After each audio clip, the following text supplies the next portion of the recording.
life. Life can be much broader once you discover one simple fact, and that is everything around you that you call life was made up by people that were no smarter than you. And you can change it. You can influence it. You can build your own things that other people can use.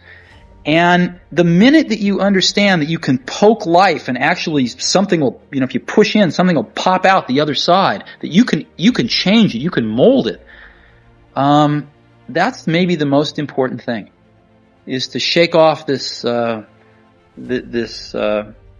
erroneous notion that life is there and you're just going to live in it, versus embrace it, change it, improve it, make your mark upon it. I think that's very important. And however you learn that, once you learn it, you'll want to change life and make it better, because it's kind of messed up in a lot of ways. Once you learn that, you'll never be the same again. Most people never pick up the phone and call. Most people never ask. And that's what separates sometimes the people that do things from the people that just dream about them.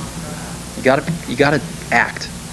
And you've got to be willing to fail. You've got to be willing to crash and burn. With people on the phone, with starting a company, with whatever. If you're afraid of failing, you won't get very far. Young person starting their career, I think there are probably a lot of things that some of them are very well known and people have heard them many times. They're still true. One of those is you should always focus on a young person should find something that they're passionate about to do. And that's not going to surprise anyone. It's a clear thing to do. It's very hard. If you don't love your work, you're never going to be great at it. I think the other thing I would suggest to any young person, even before they start their career, is to really think about their choices. And all of us are going to have a moment like this. Unfortunately, it's going to be, a health issue. It's going to be you're fired from your job, your startup fails.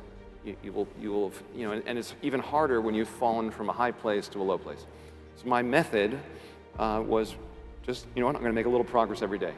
Compounding is the solution to the vast majority of progress in the world, and personal compounding is even more powerful, because you make, 0.1% progress every day. It doesn't sound like a lot, but annualized, it's a huge amount.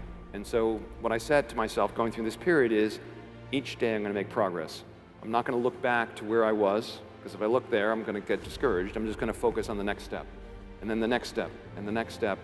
And you don't notice any meaningful change for the first few weeks. But about 90 days in, you're like, okay, I'm here. Here's where I was. Now, I used to be up there, but I'm just going to keep compounding. And the curves of compounding, which I'm sure you know well, start like this. They don't look like much, and then they look like COVID, and they sort of eventually kind of take off. And the other key success factor going through a challenging period of time is just to be really healthy. So, I decided a while ago to go zero sugar. I highly recommend zero sugar. It's good for everything from mental acuity to the way you look, physical, just everything about it is a positive. Exercise, nutrition, sleep, kind of the basics, and then surrounding yourself with people you love and love you. And if you do that, I think you can work yourself through almost any problem.